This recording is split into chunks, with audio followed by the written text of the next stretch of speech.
In the first blush of early returns on election night, some people were saying it looked like a blue wave had swept over Arizona.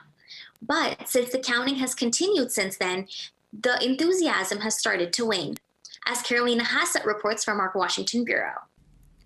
Unofficial returns show Democrats winning some big prizes in Arizona, with presidential nominee Joe Biden and Senate candidate Mark Kelly both leading in the state.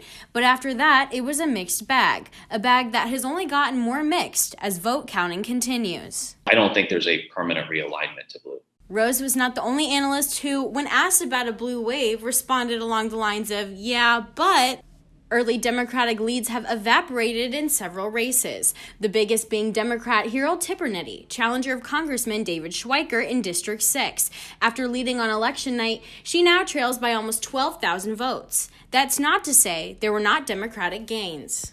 Maricopa County, Democrats took control of the County Board of Supervisors for the first time in at least 50 years. There were 2 Republican supervisor districts that would, in any other year, would have stayed Republican, and they both got beat.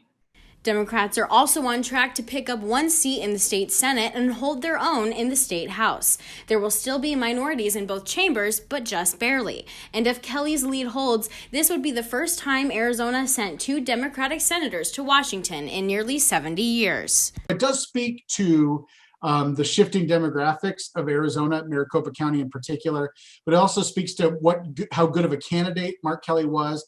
Meanwhile, Biden has seen his lead over President Donald Trump dwindle, and nothing is official until the counting is over, and likely legal challenges are exhausted. If Arizona ends up being the Florida of this presidential election cycle, and it all comes down to Arizona, what a crazy historic moment that is for our state. Maricopa County also had a large surge of Democratic voters this year. Impressive, but part of what analysts are calling more of a bluish wave for the state. And it will take more than that to wipe away Arizona's deep red, Bent says.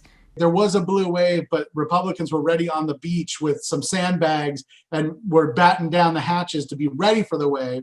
In Washington, Caroleina Hassett, Cronkite News.